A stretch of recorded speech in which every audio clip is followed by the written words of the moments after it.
I want to talk about Halloween because it's a very weird, touchy subject when you start, getting Christians involved with everything that's going on. And do we do it? Do we not do it?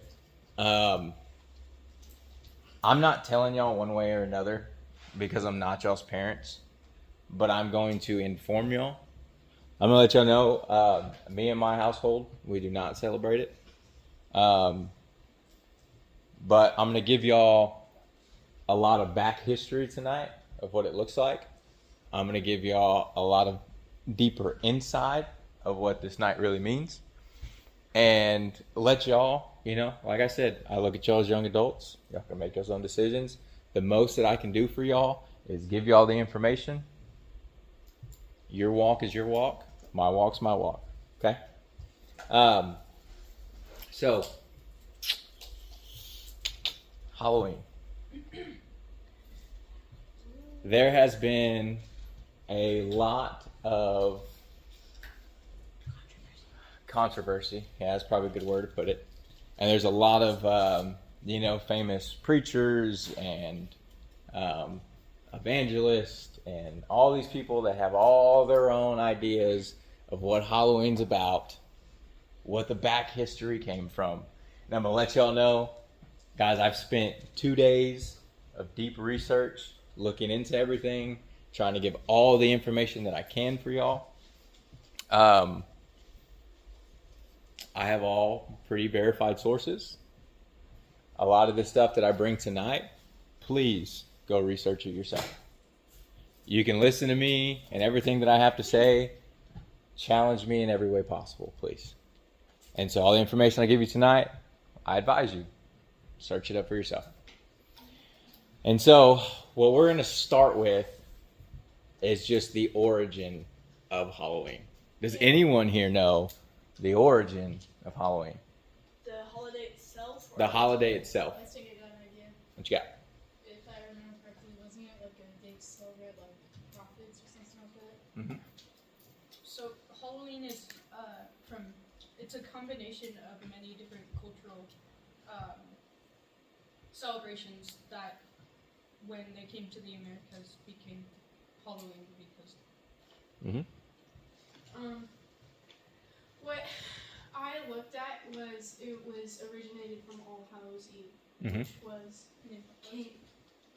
which came from a Catholic church, and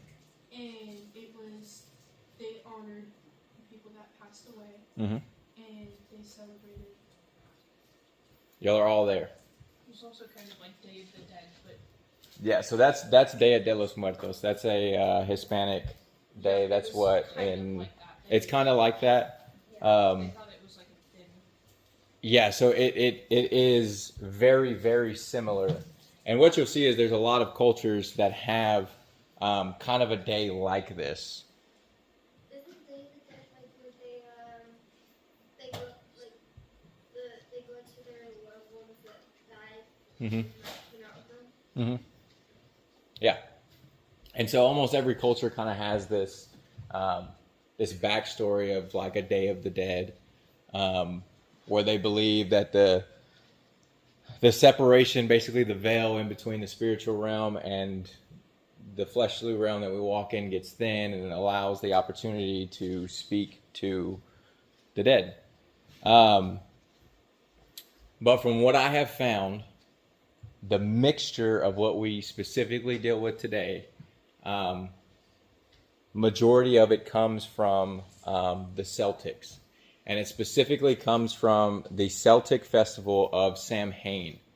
Samhain was originally celebrated November 1st, and it was to mark the end of summer and the harvest. The festival believed the boundary between the living and the dead blurred, weakening the veil between the spiritual realm. Within spirits returning to the people, they lit bonfires and wore costumes to ward off the spirits. So we'll just keep going because we're going to get into that as we go down. I want to give you a little back history of the Celtic religion. The Celtic religion, also known as Celtic paganism, was a polytheistic belief system practiced by ancient Celts characterized by a rich tapestry of deities, rituals, and deep connection to nature. The key features of the Celtic religion are polytheism. Celtic religion was polytheistic, worshiping a multitude of gods and goddesses. Notable deities include Lugus, Cernunnos, and Epona, and Tyrannus. Each deity often had specific attributes and venerated in different regions. Another key thing is Druids. Druids were the priestly class in Celtic society responsible for conducting rituals, preserving oral traditions, and serving as intermediaries between the gods and the people. They played a crucial role in the spiritual and social life of the Celts. Their rituals and festivals, Celtic religion's practices were closely tied to the seasonal and natural cycles. Major festivals included Samhain, marking the end of harvest and the beginning of winter. Imbolc celebrated the goddess Brigid. Beltane, a fire festival welcoming summer. And I don't even know how to pronounce this one, but it's like Lunasad, a harvest festival. These festivals often involved communal feasting, offerings, and various rites to ensure fertility and prosperity. They had sacred sites. The Celtics revered natural sites such as groves, rivers, and springs, often conducting rituals in these locations. They also built up temples and ritual enclosures known as Nemetons for worship. The votive offerings and sacrifices. Offerings to the gods were common, including food, valuable items, and sometimes animal sacrifices. While human sacrifices were recorded, they were not as widespread as previously thought. These acts were believed to appease the gods and ensure good fortune for the community. So, that's where majority of the common traditions of Halloween come into play. But where do we get the mixture, right? Because that's kind of the main thing. We understand that it comes from this, but we also understand that it comes from this. But then there's been a mixture as cultures came to America to create really almost every common holiday that we have today. So the mixture comes from, as Christianity spread, the church incorporated some of these traditions into its holy days, creating All Hallows Eve, as y'all had mentioned, which was the evening before All Saints' Day. The mix of these two combined make what we know today as Halloween. Before we get deeper into this, I want y'all to understand why mixture is dangerous. Revelation 3:16, it says, "So because you are lukewarm and neither hot nor cold, I will spit you out of your mouth. I will spit you out of my mouth." That's the Lord as he gave this revelation to John. And basically what he's calling for, lukewarm water is typically the mixture between hot and cold. What verse was that? That was Revelation 3:16. 3:16. Oh, that's easy to remember. Yep, Revelation 3:16. And what we commonly reference this to is obviously like, commonly it's used as you don't want to be, 1 foot in hot, 1 foot in cold, adding the mixture. You want to be one or the other, right?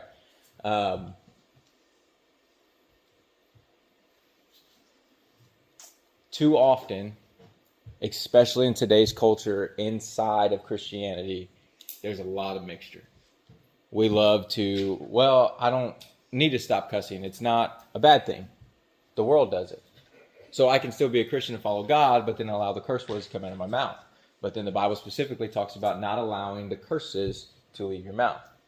Well, I don't have to stop drinking because the rest of the world drinks. And I'm not saying that drinking is a bad thing, but the rest of the world gets drunk. But the Bible has specifically told you not to be drunk. There's the mixture. Well, I don't have to stop nicotine, or I don't have to stop smoking, or I don't have to stop these drugs because, that's not specifically in the Bible. But then the Bible specifically tells you to be of a sober mind. There's too much mixture that goes on, so we have to be careful with what we're mixing with. And so, in the 8th century, Pope Gregory III designated November 1st as a day to honor all saints. Was it actually the Pope, or was his name Pope? It was the Pope. It was the Pope in the 8th century. The Pope's name was Gregory III. And so I want to get into the common things, right? So when you think of Halloween, what do you think of? Costumes and decorations. Demonic. Oh, Candy. me? Go for it. Candy. Candy. Decorations at my neighbor's house. So we're going to get into costumes. The reason why costumes came into play, as we literally just read about, was from the Celtics. The tradition of wearing costumes was specifically to ward off or confuse the spirits.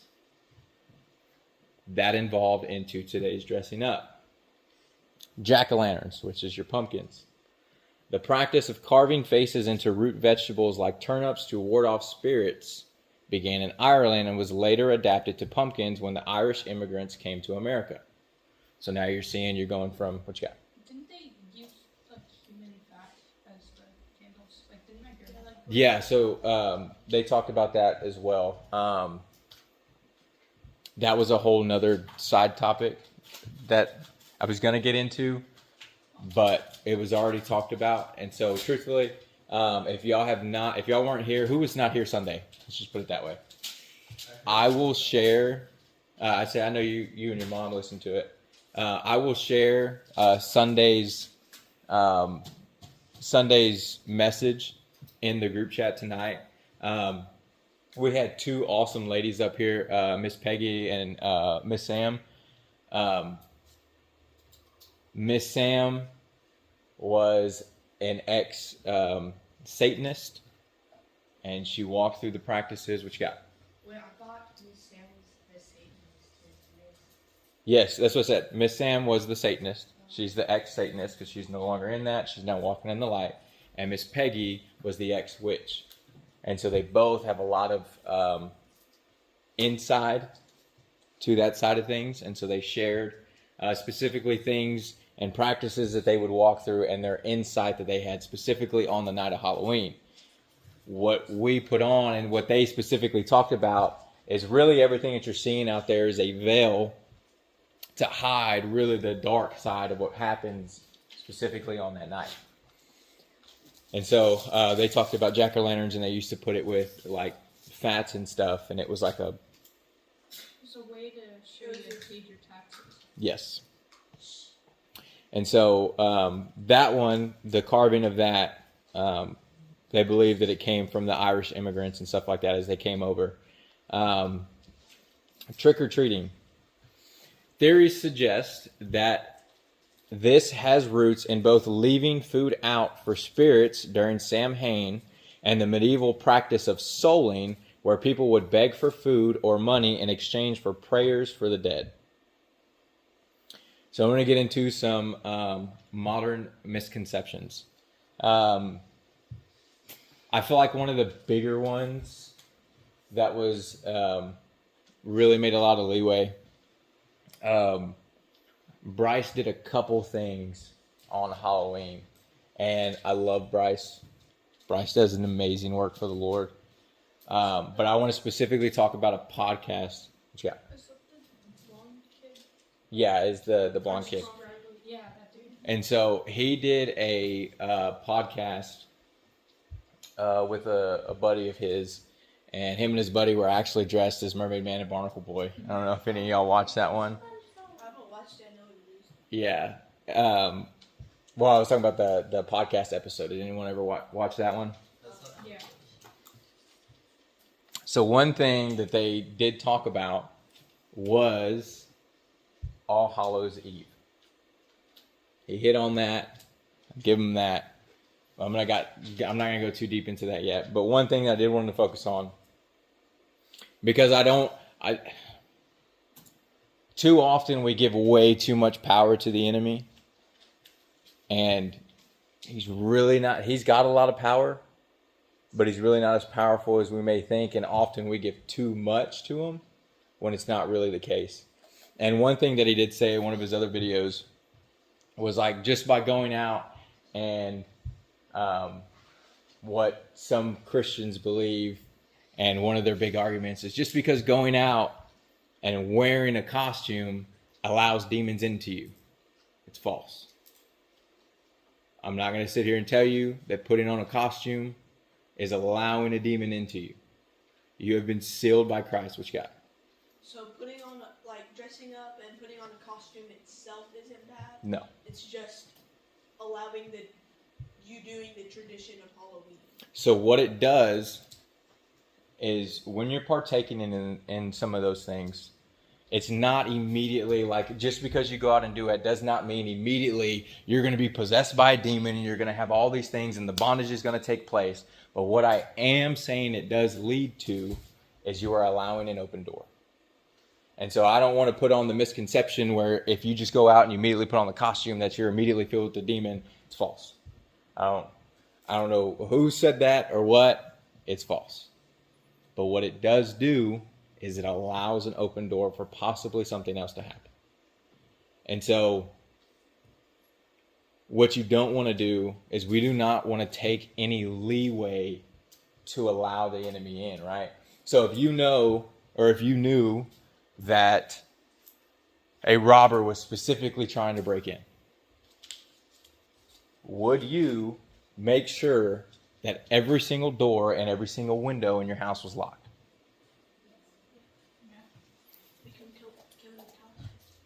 But you know that you have an enemy that is coming out to kill, steal, and destroy.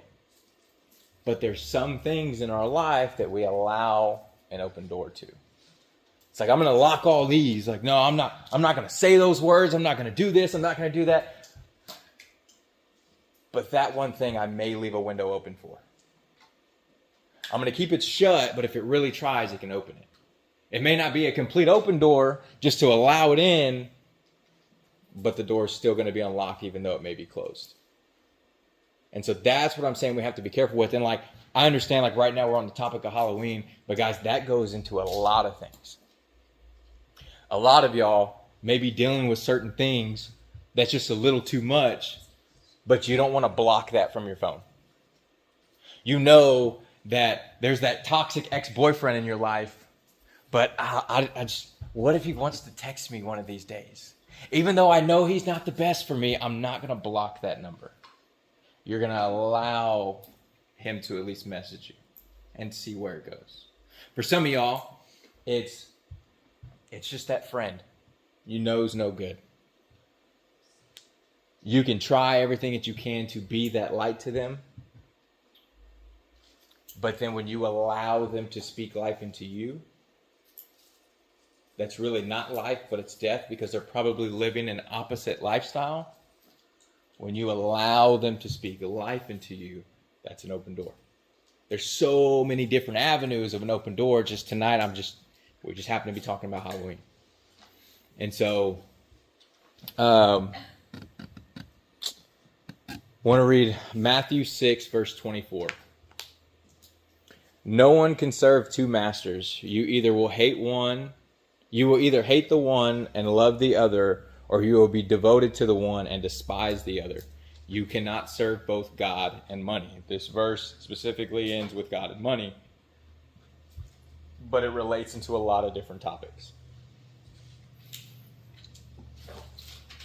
You can't. I'm just going to read what I wrote. If we're to be like Christ and walk like Christ, then put it into Christ's perspective. Do you think he would do it, and do you think he would be okay with you doing it? Once again, we're on the topic of Halloween, but this relates into everything in your life. Everything that you do, challenge it. Would Christ do it, and would he allow me to do it? If the answer to one of those questions is no, probably shouldn't do it, right? And so, at the end of the day, we need to look around and see. So as we talked about, right, one of the common things that people love to bring in is All Hallows Eve, which was the honoring of the saints, right? Can anyone show me anywhere in today's tradition of Halloween there's any honor towards saints, of martyred saints? anywhere. So then why do we love to use that as well, I can do this because that's what it's supposed to be. The honoring of the saints was where they would go into their holy places to pray and worship in remembrance of what these people died for. But yet all the customs you see of today's Halloween has nothing to do with that. All of those come from the pagan side of things. And I'm not trying to get too religious. But just simple facts. All the other things that you see everyone else going out and partaking in does not come from All Hallows Eve. And so, absolutely, if you want to get together and you want to have a time where you come together with some friends and hang out like y'all are putting on, awesome.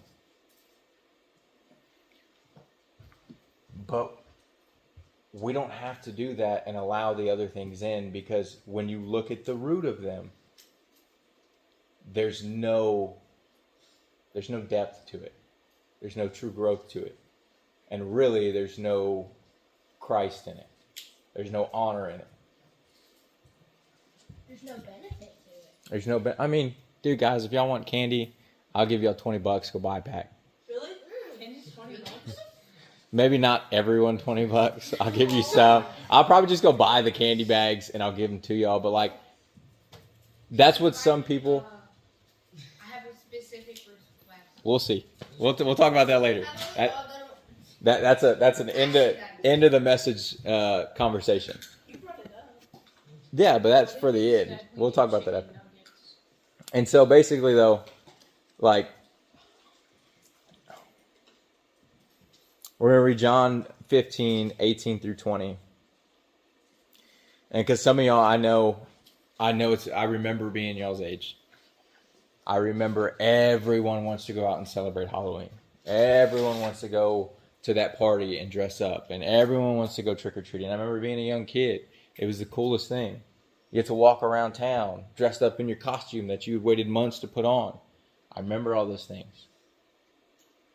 And so I know how easy it is to fall into the trap of what the rest of the world's trying to do. But John 15, verse 18 through 20 specifically states, "If the world hates you, you know that it hated me before it hated you. If you were of the world would love you as its own, but yet you are not of the world, but I choose you out of the world, therefore the world hates you. Remember the word that I said to you, as a servant is not greater than his master. If they persecuted me, they will also persecute you. If they kept my words, they will keep yours also."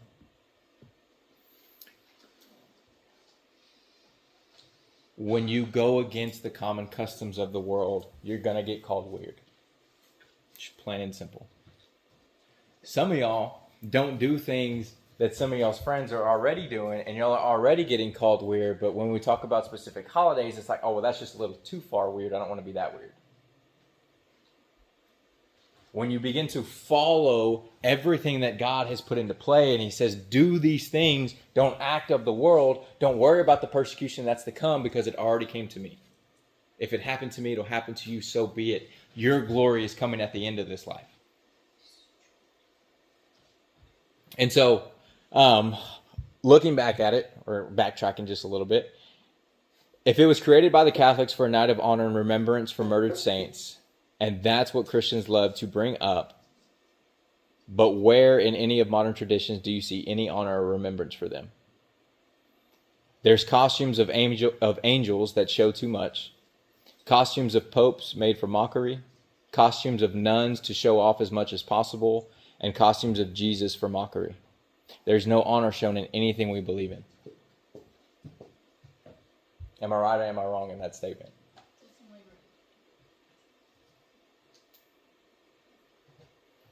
Wait, there's no honor in anything that Christians or the world believe? Specifically on Halloween night. Okay, I was confused. Like when you look at the costumes, what you got? Well, so, like, the witches and I don't know their name, sorry, but, is it Sammy and Peggy? Mm-hmm. So, they said, like, my aunt, she's not letting me go to school because they're having, like, this big parade thing everywhere. Mm-hmm. So, she's, like, doing this whole activity thing, I don't know what it is. But when they say like the even the wishes state that it's like not bad, like if you eat some candy, like if you feel left out, like it is good to pray for it, like and everything. Mhm. Like, it probably okay. But like when they say word is power, what do they really mean? So the Bible specifically states that there is Power of life and death in the tongue. Exactly. What that means is you can speak life or you can speak death. And so here's a kind of a non-religious topic for y'all. There was a study done on plants. Both plants got the same water and were planted in the same soil. One plant was screamed at, belittled, and cussed at, and the other plant was spoken life over. The plant, and you can Google the study. The plant that had life spoken over it bloomed beautifully and the way it was designed. The plant that was screamed at, belittled, and cussed at died. Same soil, same water, one speaking life, one speaking death. Oh man, I just seen my plants. Yeah, like my mom always has beautiful plants. And I'm like, I don't know how you do it. My mom literally talks to them like she talked to me when I was a kid. Like we're on the phone, she goes, "Oh, my little beautiful flower, and it's doing so good." And they're always big. My mom loves ivies, and they're always these big, beautiful ivies, and they bloom. And it's like, dude, when I get one, I just pour water in it, and I'm just like, Nope. do your job. Yeah, like it's a plant, just here's water. But it's like something so simple of speaking life over that situation. That plant could have begun to bloom a little more. And some of y'all, truthfully, y'all may be able to, put this into y'all's perspective. Some of y'all have people that only speak negativity into your life. And that's when you typically see some of these kids that go down these darker paths, is because there was never life spoken into them. That's why something as so simple as going up to someone and simply saying, "Hey, I love you," will break that person down and cry tears of joy because they've never heard that. That is power of the tongue. And so, Or if you go up and call someone a big back, you'll find them in the bathroom crying. exactly, like there's, I wait, didn't do it's, but here's the thing. You have to be very careful with the words that you say. Some of y'all too often, and like my wife catches me, and she's done a good job, and some of y'all have been caught by my wife saying some things that you shouldn't have been saying. You have to be careful with the words that you say. Because you can look at your friend and something is so idiot, be like, or something so simple, you can go, "Oh, you're an idiot." Is that life or is that death? If they're struggling in a moment and it's like, man, it's because they're kind of making some stupid choices, you have two options. You can walk up to them and just be like, "Hey, quit being an idiot." Or you can walk up to them and be like, "Hey, look, dude, I know you're trying really hard, but let's just try this different approach." Which one do you think they're going to have more of a positive influence with? It depends. I bet it doesn't matter who it is. Because here's the deal. Some people that are struggling like that, what you got, Coop? Does that mean I can't joke around with my friends if they're okay with it involving guitar and stuff? Yeah. I'm gonna let y'all know. That's absolutely dead. I would not. Oh. Because here's the deal. What? Here's the deal. Check. I don't do that ever. Anytime everything we do references to the Bible. Show me anywhere where they did that. When the Bible references fools, it's people that denied the faith and walked into an opposite knowledge. So why would you want to use any other iteration of fool for that person? What about whenever I tried correcting my friend the other day,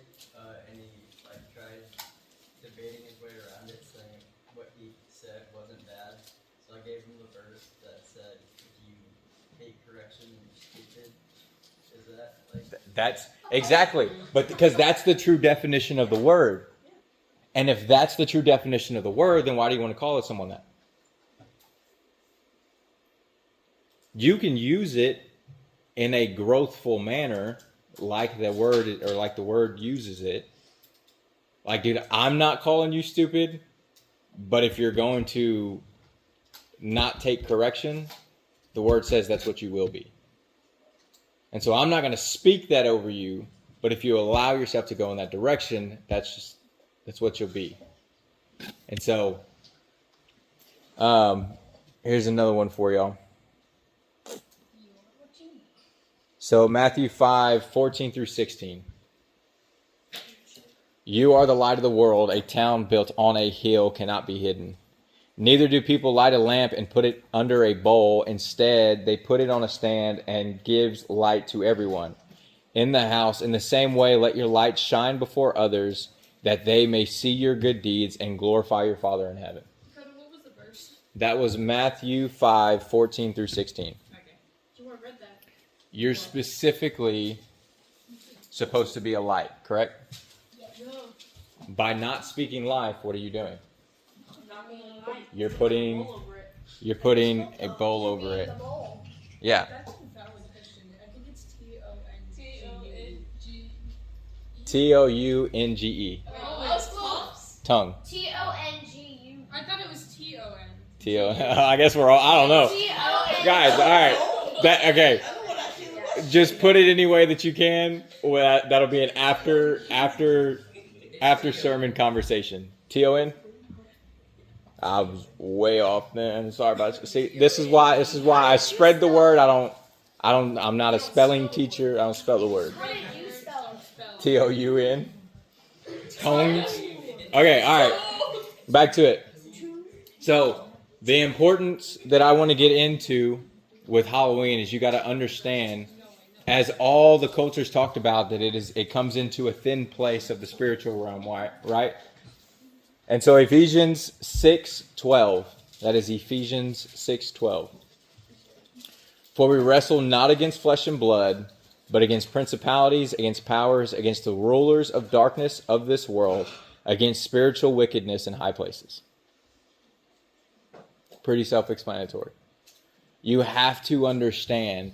All right, does everyone in here believe that you have a spirit? Yes.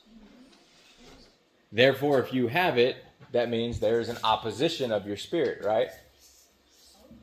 And so if you believe that you have a spirit, then you got to understand that not every battle that you face is going to be a fleshly battle. Sometimes you can't fight with your hands. Sometimes you have to fight with prayer. You have to understand the battleground.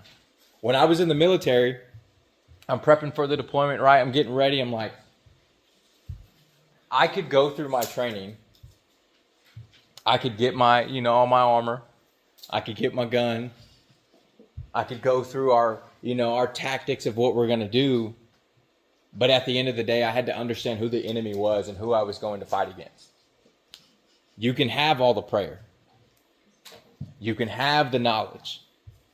The Lord literally gives you a spiritual armor for you to put on every single day. The armor of God. He doesn't give you something that you're not going to use. He understands, and you should understand that you're specifically walking into a battle. Too many Christians don't like to acknowledge the battle, and that's where things fail. You got to understand that there is an enemy out there that is specifically trying to take you down. And for some of y'all need to be watchful. There's a verse in the Bible, and I spoke on this a while back with my sermon of Act Like Men. The word specifically says to be watchful. Sorry for the ladies, but in this moment it says, and act like men. But that term, be watchful, is literally a military term. Because the be watchful that it's talking about, now this goes for everyone, is a battleful watch. Pay attention to the enemy because he's not hiding anymore. He's right there in front of you, but yet he's hiding in plain sight. When you begin to equip yourself and understand that it's not just a fleshly battle, but it's a spiritual battle, you'll start to realize what the enemy's doing. What you got? Can So now I want to get into, so like, you know, we are the Church of Christ, correct? Yes. We are the ecclesia. We are the body of Christ. Oh my god, I thought you were like saying like we are the Church of Christ, like not like non-denomination. No, we're not. That's different. It's a little different. What I mean is like, we are the ecclesia. We are to be the church of Christ, not tied to the church of Christ. But biblically, we are the church of Christ. There's The a Church of Christ. There's a denomination that is the Church of Christ. Yes. I'm not talking about them. I'm talking about biblically, we are the Church of Christ. Don't get confused. Understand the difference. So anything that God creates and has created, the enemy likes to make a counterfeit. So, yeah. No, that's different. Well, honestly, it's really not. Oh, Wait, what? Because, what you got? Isn't that like what Peyton's grandma was talking about with being born again and Satanism? What Peyton's grandma specifically talked about is we go through water baptisms where we get dunked in water and we come up a new creation. The one that Peyton's grandma was specifically talking about, they did a new creation where they would sacrifice an animal. They would clean out the insides. The person would crawl into it and they would come out bloody nasty and they would consider it a new creation to Satan. yeah. That was their form of baptism. Anything that the enemy tries to give, and check this out. Peyton, do you remember when that was taking place? When they would do those? On Halloween? Yeah, it was on most of their animal and specifically human sacrifices were done on Halloween. Halloween night. Yeah, they would plan it to where their babies would be born because they were seen as the purest form in sacrifice. Yeah. So does anyone know what you got? Also, because I know that witches, they like do ayahuasca to do a type of sacrifice with ayahuasca. Mm-hmm. And on Halloween, they go around and dress up and they go by people and stuff. Mm-hmm. And they put spells on them. Yeah. They bite people? No, They go by people. Here's a really cool thing with that. Check this out. Here's a really cool thing with that, and to understand the authority that y'all walk in. We'll talk about it after. Here's a really cool thing to understand with that.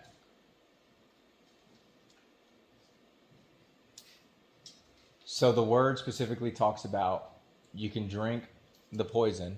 Obviously, I'm not telling y'all to walk around and go challenge God, because you going out and specifically drinking poison is a challenge to God, and the word specifically says not to do that.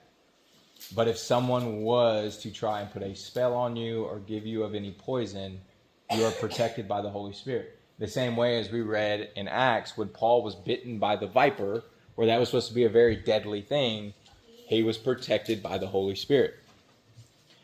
A really cool thing is there's a whole lot of old witches and warlocks and ex-Satanists that have come out of the dark and into the light and have accepted Christ as their Lord and Savior, and they will talk about there's times. What the heck is a warlock? It's the opposite of a witch. It's just the male. It's like, yeah. It's okay. It's like the male version, basically. Oh, so you like a wizard? A wizard is supposedly a good witch. Doesn't matter. It's all bad. Plain and simple. So, anyways, what they talk about is they would try to put spells on certain Christians, but they were specifically guarded by this entity that they could not penetrate, and it's simply the armor of God. It's the protection that God has around you. They would talk about how they would try to soul cast and go before and enter the spiritual realm to go into the person's room and torment them. but there was literal angels, what they considered these gigantic angels standing at the front of that person's house that would not allow them onto that property because they were specifically protected by God. When you allow the Lord into your life, you claim him as your Lord and Savior, and you walk in the authority that you know that you have, that's the type of protection you receive. Then why are demons like still sometimes allowed into like Christian things? So demons they're different. So when you're talking about demons and stuff, and not the fleshly witches and warlocks and stuff like that, their power is limited. Just like sometimes like our power is kind of limited with Christ because we're still in a fleshly body. Demons are pure spiritual immortal beings. And so their power kind of comes differently. And truth, I mean, I'm just going to be honest with y'all. Sometimes the Lord allows these things, as hard as that may be to hear. Some of y'all are like, what do you mean he allows that? The reason why I say that is because you can look at the book of Job. Oh yeah. That's what I'm reading right now. The book of Job. Wait, that wasn't. Was that really demons? So here's. Well, let's dive into it for a second. Wasn't there like didn't I don't even know where I heard this, but like didn't like I don't know what was happening, but like God and Satan were like talking, and Satan said something. I know where you're going. I got you. And then I got you. Ready? So check this out. Check this out. It talks about that the angels went about and they would come together. And this is why you hear sometimes, you ever heard like a spiritual courtroom? no. Like they take it to the courtrooms of heaven? That's basically the scene that it's painting in Job when it talks about that all the angels came about and Satan came with. And so Satan went before, and the Lord looks at Satan and he challenges Satan. Have you looked at my servant Job? An upright man of God that flees from evil and does no wicked thing. Satan then begins to challenge the Lord and says he only does that because you have protected him. You've provided all these things. He's a blessed man. Of course he's going to worship you. And so then the Lord goes, go ahead and try. Do what you can, but do not touch my servant. This is what I'm talking about with the spiritual side of it, where the protective covering comes into play. Oh, I was gonna say the total wrong thing then. I was gonna say that he said like you can touch him but you can't kill him. Nope, we're getting there. You're on the right track. Really? So what happens? So this is the protective covering that you get from Christ. Job and his wife were under the same household. His kids were not. There's theory that his kids may not have been living the life that Job tried to raise them up into. So when the winds came, Job was protected, but his kids were not. And that's why it's so important. This is why I tell y'all over and over again, it does not matter what your parents' relationship is with God, you have your own walk.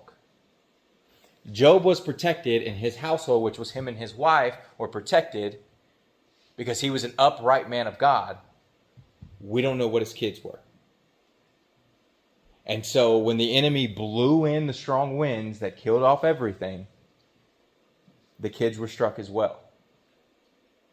And then he goes back, and Satan goes back, and he's like, but look, of course he's going to continue to worship you.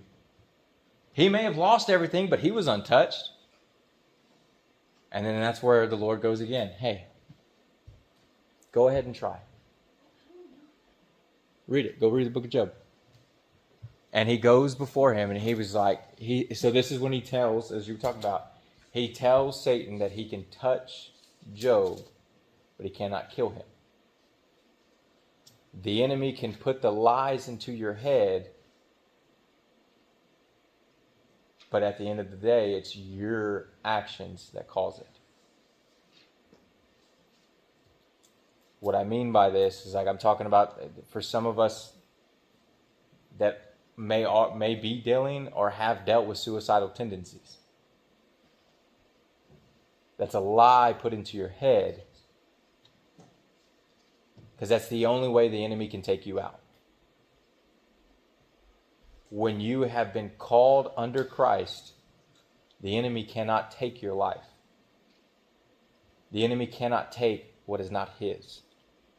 That's why the Lord says you can touch him, but you cannot kill him. And so then he goes to Job, gets boils from head to toe, and to the point that even his wife, even his own wife, looks to Job and says, surely curse God and die. His own wife.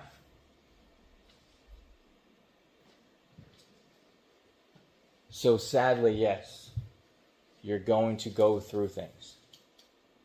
Why? The Lord went through those things. At the end of his 40 days of fasting, at his weakest moment, that's when the enemy came. Not day 20, not day 10, not day 30. At the end of his 40-day fast, that's when the enemy came before him and said, look at all these things I can give you, and tempts. If the Lord was tempted and the Lord was tormented, because it says that he would take him from place to place, and so there's kind of showing the torment of what the enemy can do. All that Christ did with all the power that he had, he simply answered with the word. Any tormenting that you're going through, any oppression that you're going through, all you have to do is give the word. It's not a fight that you can win on your own. The only way you win the battle is by the word. Exactly how Christ did. But be careful, because here's just a little nugget. Not like last time. Here's just a little nugget. Not the chunky nugget. This is just like a McDonald's nugget. Those nuggets are big. Check this out.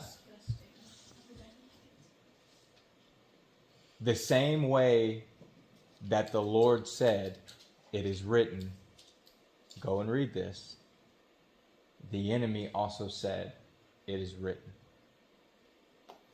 Where the Lord was using Scripture in the true manner of the meaning of it, the enemy was also using Scripture in manipulation. That's why it is so important for y'all to know the Word. Because the world, and especially some false preachers, love to say, well, this verse says this, and twist it to make it look and feel good in your life. But that's not the depth of that word. And so we're running out of time. Let me get to this really quick. We're just going to go, I'm going to read this really quick. Anton LaVey was the creator of the Church of Satan. And he says, I'm glad that Christian parents let their children worship the devil at least one night a year. Welcome to Halloween.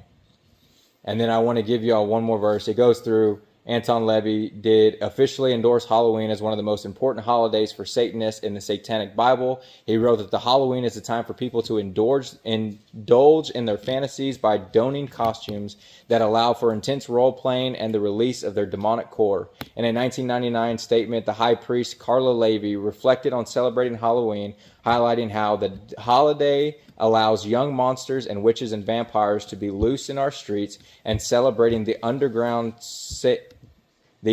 cable of heresies Anton LaVey activated in 1966.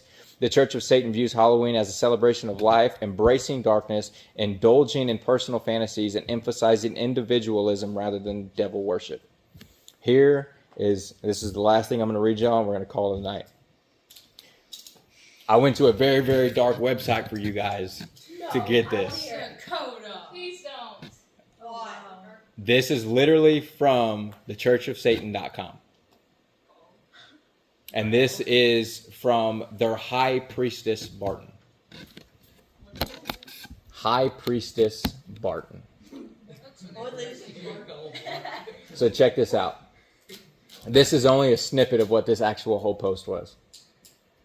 Halloween is traditionally a time when the obscure portal into the realm of darkness, death, and the supernatural is thrown open. Demons and spirits have free reign for one night, converting, enticing us into the reveals and revealing glimpses into the future. As a child drawn to darker passions from birth, I always delighted in the fear and fantasies of Halloween. It gives the most mundane people the opportunity to taste wickedness for one night. They have a chance to dance with the devil, either stumbling, teetering, or nervous in the arms of the Black Prince, or boldly, ravenously sharing in the sensual excess and frights of others on this magical, unholy night. Now, birth and death have for me become inextricably interwoven into this day. Our son Xerxes was born to us on November 1st, the Day of the Dead in Latin cultures, a time preserved for feasting and communing with long-dead ancestors. We celebrated Xerxes' birthdays at midnight on Halloween for 3 years, and then our high priest, my love and master, died on October 29th, 1997, 3 days before Xerxes' 4th birthday. As painful as the last 2 years have been for Xerxes and I, it seems fitting that Dr. Levy should have died when he did, when the barrier between life and death is only paper-thin membrane. Anything can happen on such a night. Later in that letter, she goes on and addresses that she loves the fact that the children get to go out and raise havoc dressed as wizards, vampires, and all, like, she lists a whole list of things.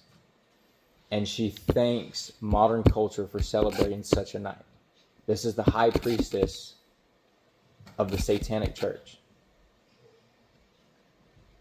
And here's one more quote from an ex-Satanist, John Ramirez. John Ramirez was literally considered the son of Lucifer.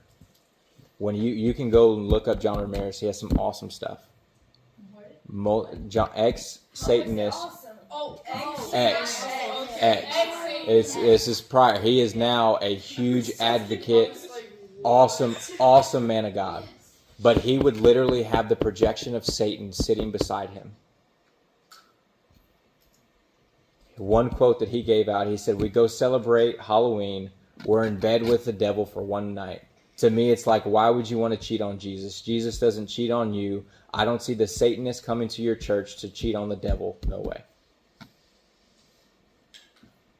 That's all I got. That's all the information I could find. There's more.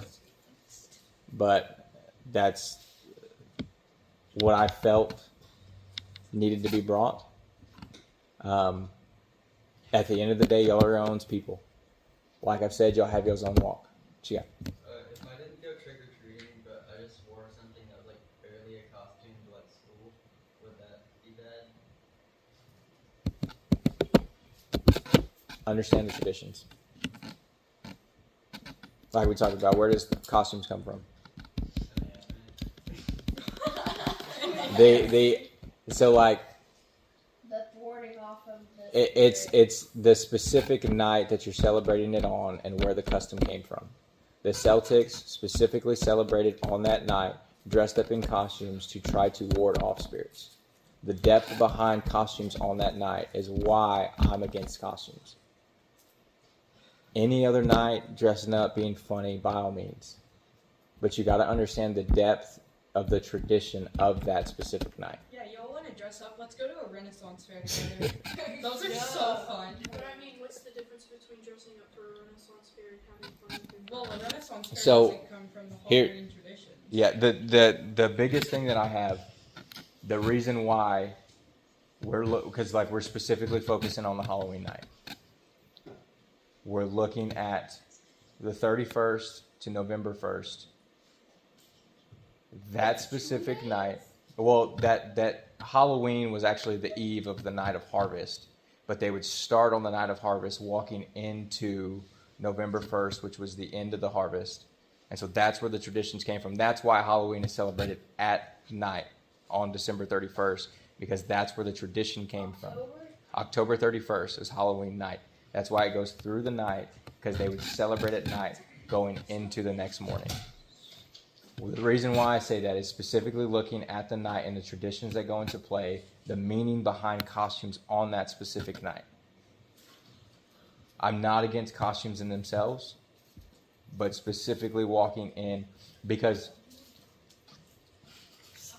we can look at prayer, right? Let's just say prayer in general. Prayer in itself is good, right? Used in the proper context. But if I were to turn prayer to something else, it's not a good thing. Costumes in itself are not a bad thing, but costumes on that specific night, walking or align within that tradition and that ritual. That's my biggest thing with it. What you got, Brooke? Isn't the Day of the Dead part? That's on a different thing. It's the same thing, it's just different cultures. So they celebrate it on a different night. Have you ever watched Mexico Coco celebrates before? the Day of the Dead. I feel like it's more of like, It's still probably More not like- something we should be celebrating as I'm not saying Christians. better, but like the meaning is a little like bit better. Because they're Oh, separate. they're celebrating. They celebrate. I don't They're know. not celebrating. They It's celebrate the dead. But they're also still Their considering their it talking to intentions are spirits and less not than It's still everyone it's a whole nother topic. It's like a giant Ouija board. I'm gonna be honest with y'all, it's a whole nother topic. And if you have questions on it, you can ask me about it. It's like it's like where it's. Correct me if I'm Is that wrong. the thing with the It's your, candles?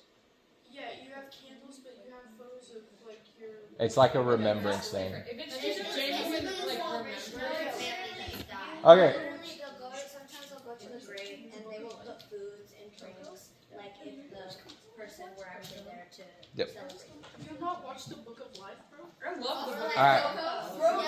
Yeah. All right, hey, back to it. What do you mean? I thought we were done. Exactly. I'm wrapping us up. So that's all I got.